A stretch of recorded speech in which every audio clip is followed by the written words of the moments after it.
They tore it up like it was trash. My mother leaned across the mahogany table, grabbed the thick cream-colored paper from my hands, and ripped it straight down the center. My father snatched one half and shredded it again with a scoff. "You don't deserve a penny," he muttered as the scraps fluttered to the carpet like snowflakes made of contempt. The room was silent for a second. Then my brother chuckled, that smug nasal kind of laugh he always had when he thought he'd won something. Even the lawyer looked stunned. His hand was frozen midair as if still expecting to be passed the paper back. I looked at the scraps on the floor. Then I looked at them. My parents. My blood. My betrayers. I didn't blink. I just smirked. My name is Lena Walker. And from wherever you're watching this, stay with me. Have you ever sat in a room full of people who claim to love you, while they set your future on fire like it's a joke?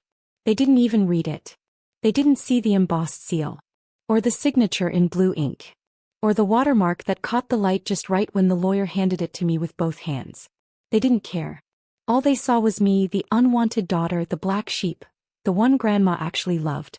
"Don't be dramatic, Lena," my mom said, brushing the paper scraps from her manicured fingers like lint. "This is a family matter. Don't bring outsiders into this." Outsiders? She was talking about Mr. Keating, the estate lawyer who'd managed Grandma's affairs for 15 years and knew her better than any of them. He tried to speak, but Dad held up a hand. "We'll handle this internally.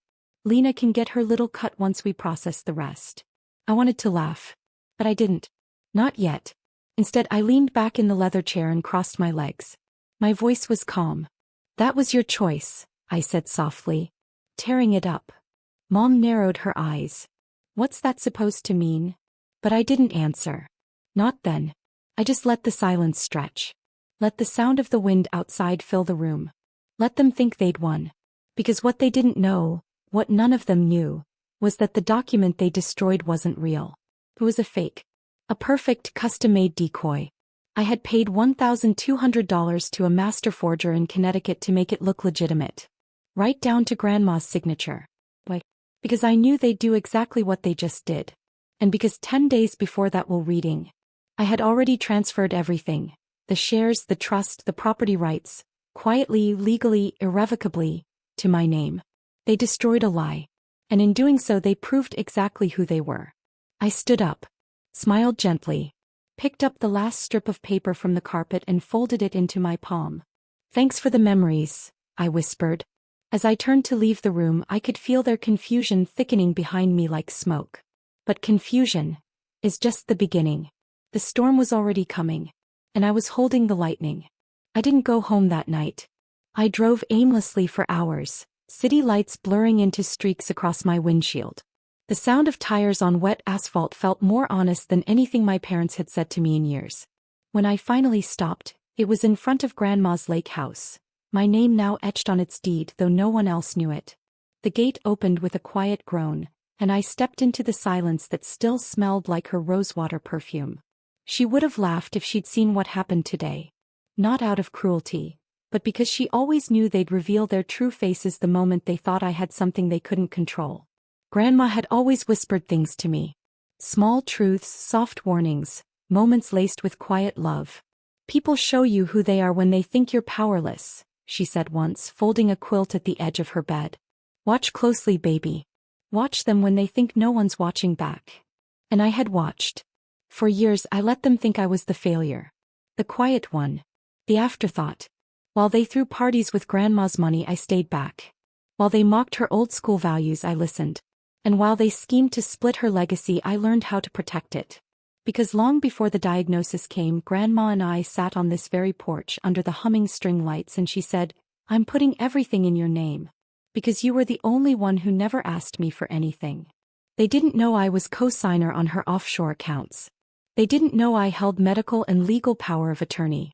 They didn't know she'd written a private codicil in her will, notarized and sealed, giving me full control of her $68 million in family stock, to protect it from them. The decoy I let them destroy? That was my test. And they failed spectacularly.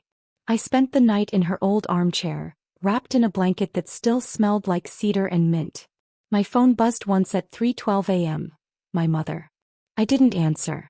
Then again at 5:47, this time my father. I let it ring. By morning my voicemail was full. They were panicking. Maybe they started Googling what counts as will destruction. Maybe they remembered that destroying legal documents in anger doesn't make them disappear from court records. Maybe they realized that no lawyer just hands over $68 million in a folded sheet without backup files.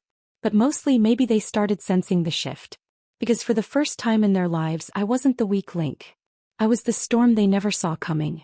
And while they tore up paper in a fit of arrogance, I was sitting on a financial empire with every receipt, every seal, every dotted line locked away in my safe.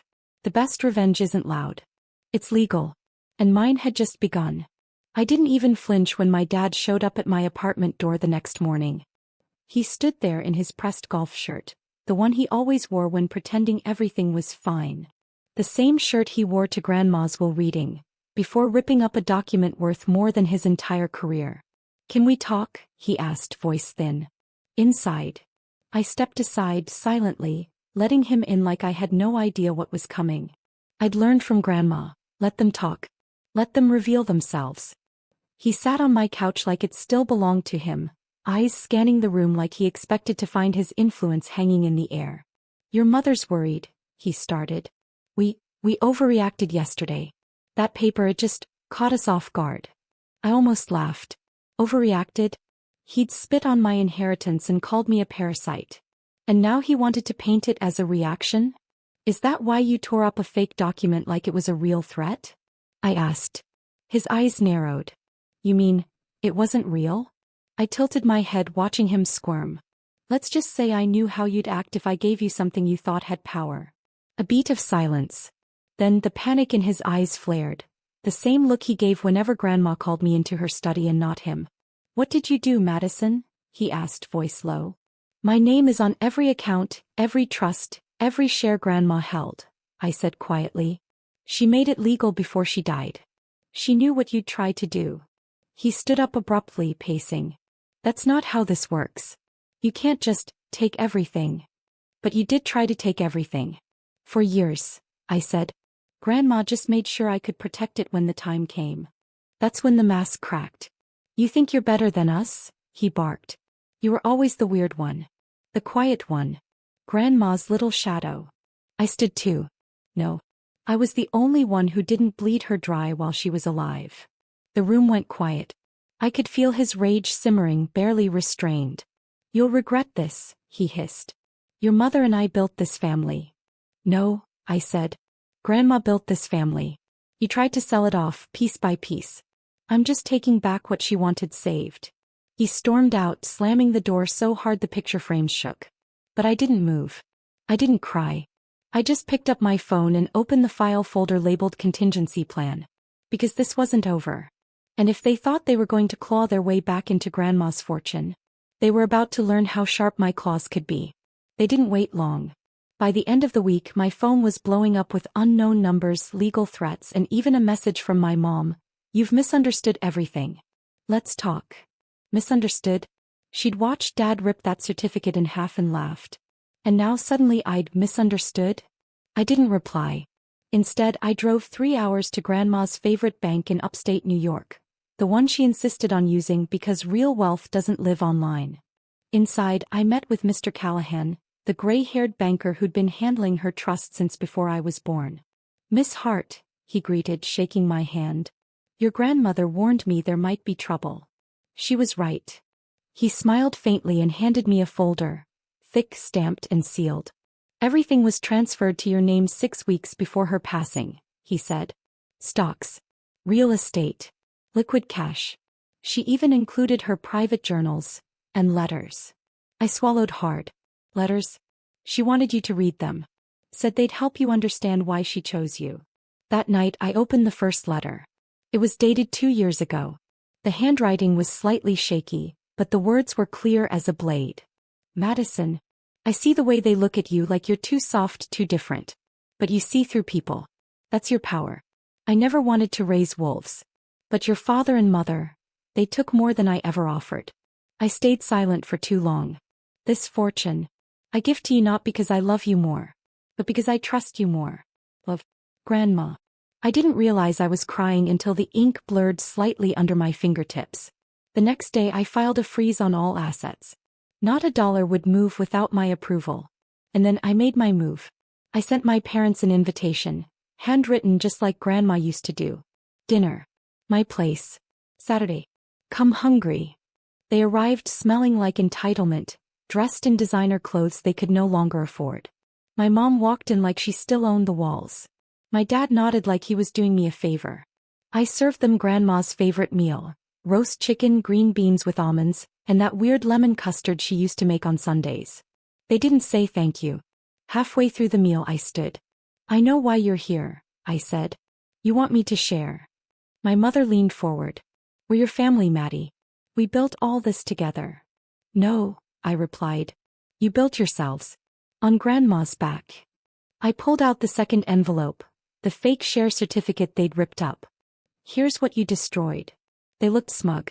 And here, I said, opening a new envelope, is what you could have had, if you'd treated me like a daughter instead of an obstacle. Inside was a check for $1 million. My mother gasped. Too late, I said. That check expired yesterday. They looked up at me stunned. You want forgiveness? Start by remembering the taste of what you almost had, and lost. I cleared the plates in silence as they sat frozen. Revenge doesn't always come with fire. Sometimes it's served cold. With lemon custard.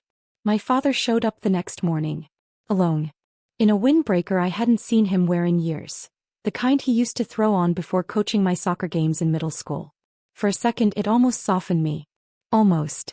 He stood at my front door holding a photo album. I'm not here for money, he said. Just a conversation. I let him in.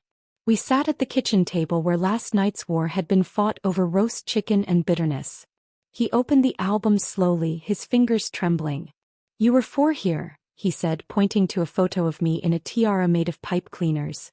You just told us you wanted to be a queen someday. I didn't smile. I didn't mean queen of scorched earth. His eyes met mine. For the first time in years they didn't look cruel. They looked tired. Like someone who'd finally realized the cost of always needing to win. I messed up, he said. We both did. We should have protected you more after your grandmother passed. But you always had her. She made you strong in ways I couldn't. I sat silently. The little girl in the photo didn't recognize the man in front of her. He reached into the album and pulled out a note tucked behind the last page. Grandma's handwriting again. If Madison ever needs a reminder. Strength doesn't mean silence. Forgive only when you are ready, not when they beg for it. He looked up. She knew we'd come crawling. I gave a slow nod. She also knew I wouldn't flinch. He stood up to leave. I'll respect your silence, he said quietly. But you're not the enemy. Not anymore. I closed the door after him. Later that week the news broke. The Hart estate was officially under my name. Forbes did a whole feature. The silent heiress who outsmarted her own bloodline. I didn't grant them an interview. But I did make one public move. I sold off one of the downtown properties. The same commercial complex my father had poured years into developing under Grandma's name. It was never his, but he had always introduced it as his legacy. I sold it for $18.4 million. And I used the money to set up a foundation in Grandma's name. One that funds education for underprivileged girls in her hometown. It wasn't revenge. It was reclamation. My mother tried to reach me again, this time through a family friend. She's not sleeping, the woman whispered over the phone. She says she sees your grandma's face every time she closes her eyes. I didn't say a word. Let her see it. Let her sit in that shadow. They built their world on Grandma's grace, and when she chose a new heir, they responded with fire. But I had already watered my own soil. Let them burn while I blossom. I received a letter a week later. Not an email. Not a text. An actual letter. Handwritten. In my mother's script. The envelope was cream-colored, sealed with wax. The kind she only used for thank you notes during charity galas or holiday parties with acceptable guests. I opened it slowly, expecting venom. But what I got was regret. Madison. I don't expect forgiveness. I expect nothing. But I wanted you to know, your grandmother gave you that fortune because you saw her. Not for her money. Not her influence. You saw her when the rest of us forgot she was even there. I failed her. And I failed you. If you ever feel ready, I'll be here. Mom. I stared at the words until they blurred. Funny how people only remember your worth once you're untouchable. I didn't respond. I had already begun restoring Grandma's old lake house. The one they wanted to sell after she passed, called it a money pit. But it wasn't about the real estate. It was sacred ground. She taught me how to braid my hair on that porch. Taught me how to fish, how to listen to the wind. How to speak only when my words would echo in someone's bones. That lake house became my sanctuary. I moved in temporarily while construction wrapped. Spent mornings drinking coffee from her chipped mug, the one no one else wanted. I could still hear her voice in the walls. And then the call came. The IRS. Apparently, my father had falsified documents using my grandmother's old trust, trying to retroactively secure inheritance rights for himself and Mom, posthumously. He claimed it was just a clerical misstep. But they opened a federal investigation. 1 week later, I got a tip from a lawyer I trusted, one of Grandma's old associates. He's going to lose everything, she said. He'll be lucky to avoid jail. I didn't gloat. I didn't even feel triumph. What I felt was distance. They had become so small, so irrelevant, so loud in their desperation. But I was no longer playing their game. I had rewritten the rules. A year after the will reading, I returned to that same courtroom. This time as the keynote speaker for a seminar on estate ethics and generational wealth preservation.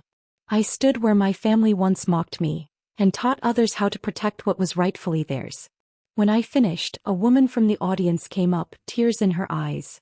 I just left a relationship like that, she whispered. I felt invisible. I smiled and handed her my card. You're not invisible. They just never learned how to see. We are the legacy. Not the money. Not the mansions. Not the signatures on paper. The daughters who survived being forgotten. The lake was still that morning. Glassy, untouched. The kind of stillness that makes you breathe a little deeper without knowing why. I stood barefoot on the porch Grandma built with her own hands. Her wind chimes clinked softly behind me, and I swear, I could feel her presence like the sun warming the back of my neck. That day I signed the final documents. All $68 million, fully secure under the Madison Ray Legacy Foundation. A trust one created to fund education, women's shelters, and small business grants for girls like me. Girls overlooked. Undervalued. Told they didn't belong. I didn't want yachts. Or Ferraris. Or another penthouse to feel alone in. I wanted to build what they never gave me: safety. Dignity. Possibility. Just before sunset, a black Mercedes pulled into the gravel drive. My parents stepped out. My father in a wrinkled suit he clearly hadn't dry cleaned in weeks. My mother in pearls, always the pearls, but her hands were shaking. They hadn't called. Hadn't asked permission. I didn't move to greet them. Instead, I waited as they climbed the steps, unsure if they'd say anything at all. My mother was the first to break. We lost everything, she said quietly. The house. The cars. Your father's reputation. I didn't blink. She looked up at me, eyes red. But the worst part wasn't the money. It was realizing you were never the broken one. My father's jaw clenched. He didn't speak. I let the silence stretch. Let it expose every thread of their discomfort. Then softly I said, this porch isn't for apologies. It's for truth. They didn't sit. They didn't ask for anything. They simply turned and left. That night as the stars came out, I lit one of Grandma's old lavender candles. The scent wrapped around me like a promise. I looked out over the lake and whispered, we're okay now. Not rich. Not powerful. Free. I'd been the family disgrace, the invisible one, the girl with no future. But in the end I stood taller because they tried to keep me small. They ripped up a fake document and thought they destroyed me. But I had already signed the real one. In silence, in strategy, in strength. My revenge didn't come from what I took back. It came from who I became while they weren't looking.